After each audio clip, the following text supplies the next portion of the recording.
All right, let's turn now to a current event happening next Friday, May 9th. Muscatine authors Barbara and Max Allan Collins are known for their award-winning mystery series, Trash and Treasures, or Antiques Roadkill. And now they have turned one of those stories into a movie. You can catch the Quad City premiere of Death by Fruitcake next Friday at the Last Picture House in Davenport. But first, we've got one of the movie's actors, Tommy Ratkowitz-Stierwalt, and co-author Max Allan Collins joining us now. Thank you both so much for being here with us. Thank you for having us. And congratulations on the movie. Can you believe that the premiere is next week? Well, it's been out for a little while, but we wanted to really do this at the right moment here in the Quad Cities. What makes this the right moment then? Well, frankly, our star was was in Arizona. That's right. And while she was in Arizona, we didn't want to do it on Zoom, you know. So she's back, or will be back shortly. That's Paula Sands, who used to be in broadcasting here. In fact, the funny thing about that is that this was written and ready to go, but I didn't have my lead actress, who's an eccentric character, as you know. And I didn't know who I could get, and I was listening on the car radio, and Paula announced her retirement. And she'd been she'd been in one of my movies before, and we'd been on her show quite a few times. So I called her, and she said yes. My wife didn't think she would, quite frankly. How serendipitous. Yeah. So you've got Paula starring in it along with a Midwest musician, Elizabeth. Yes, Elizabeth Von Presley. She's incredible. So tell me, what do they do? They're a mother-daughter mystery-solving duo? Well, the daughter is a little reluctant. The mother sees herself as sort of a Miss Marple. And it is an antique shop that they run together. And they each have, one of them takes a Prozac, I believe, and the other one is on lithium. Okay. So it's a bit of a cocktail.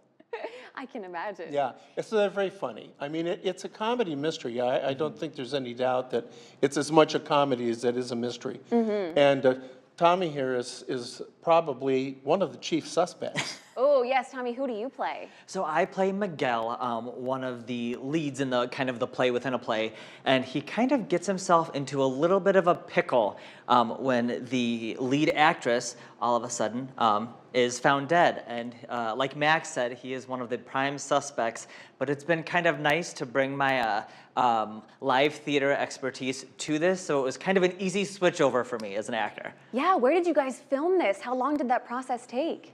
So we filmed in Muscatine, and it was about a 2-week process. I was there for, I think, 7 to 9 days, but it was a lot of fun. And people say, it's not work if you love what you do. So getting up at 5 a.m., going for a run, warming up my body, and then showing up to set at 7 or 7:30, literally, it's a dream. Yeah, and we had, we had one location basically. So we were in it's a theater that's attached to a church. And so we were in the theater most of the time and around and about the building. And that made it very, very easy because we didn't have to go out on a lot of shoots on locations. Well, Max, I wanted to ask you, what is it like to see these characters that you and your wife have in your heads and you write all these stories about come to life like this? Well, I thought we were very lucky with the 2 actresses we got because we'd have been dead if they'd been bad. Or if they'd been just mediocre, but they just really knocked the ball out of the park. They're very funny, both of them, and they had an instant chemistry even though they'd never met before. Oh, that's the So, you can't bottle that. No, seriously. And Tommy, what was the premiere like in Muscatine? We had a packed house. It was awesome. Again, for that being the world premiere. And in Muscatine where we shot, I think it was something really nice for us as actors and staff, but also for the community to see these 2 Muscatine-based authors bringing one of their books and stories to life. I think it was rewarding for everyone. Well, that's my last question for you before I let you go, is talking about your books, Max. You and your wife, where do you pull inspiration from for these stories? Well, really, from my wife's life and my life in a small town, which is Muscatine.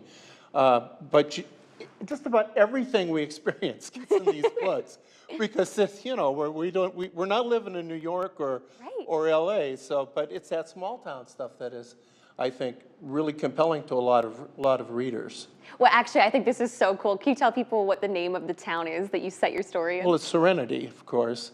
Serenity, And, Iowa. and I'd like to say how grateful we are to the Last Picture House for having us. We're so lucky to have that in the Quad Cities. From our filmmakers, Scott Beck and Brian Woods, who are a huge success story here. And they've been incredibly supportive to us. Love it. Well, let's hope another packed house next Friday Yes. in Davenport. Thank you both so much for coming by. Congratulations on everything. Thank you. Thank you very much. For you guys at home, the QC premiere will be next Friday night at the Last Picture House in downtown Davenport, and you can find all the details at WQAD.com underneath the As Seen on TV tab.